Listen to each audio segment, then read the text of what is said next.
Nous retrouvons le catcheur Il Caponissé à la présence de président Phoenix.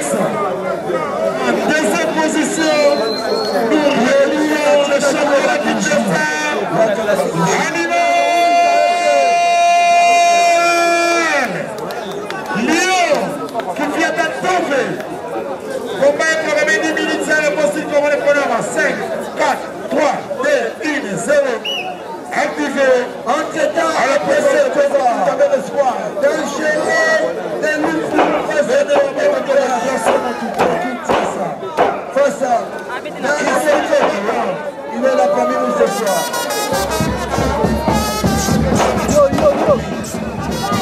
Oh papa! Mais au moins, il y a pas de caméra, mais pas de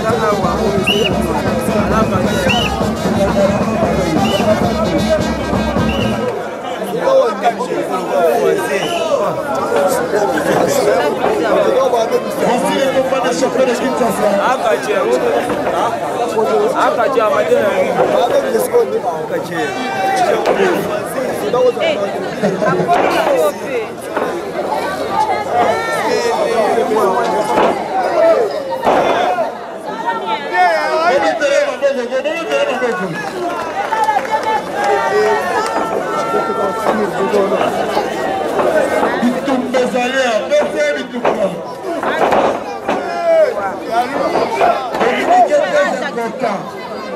Alors, nous continuons sur ce combat, c'est le volet portugais d'âme.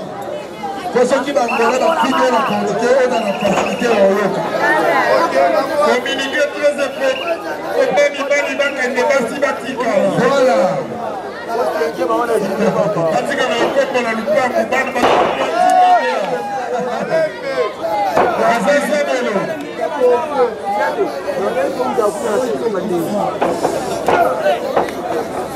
Animal azokuya kamisera kokuya timisano kwa moyibe makulu.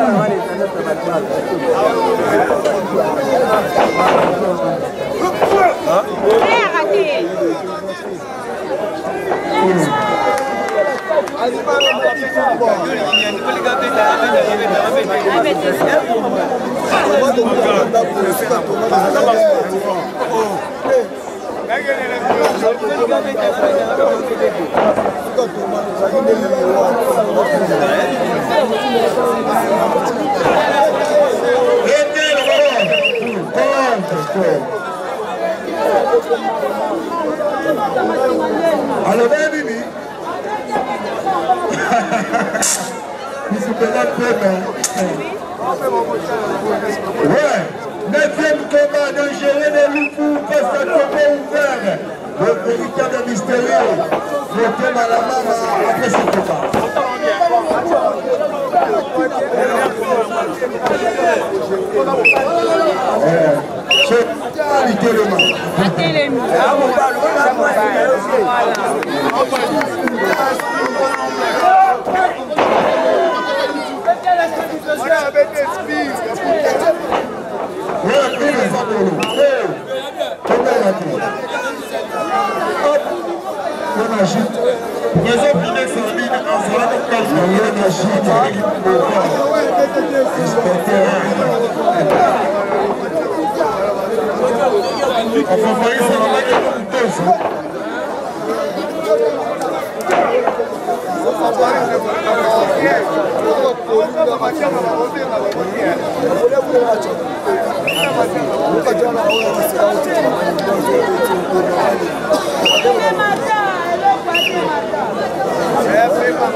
Kagame, Kassafoubou, sans oublier.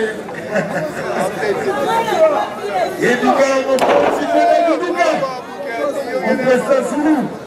Akatia au Akatia se préparer par la mort.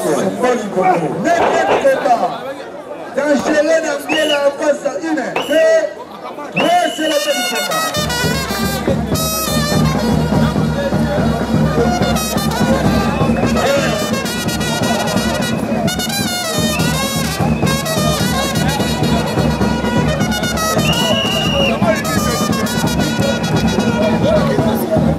Après ce combat, dans Gélène, Ambiel, la combat ouvert.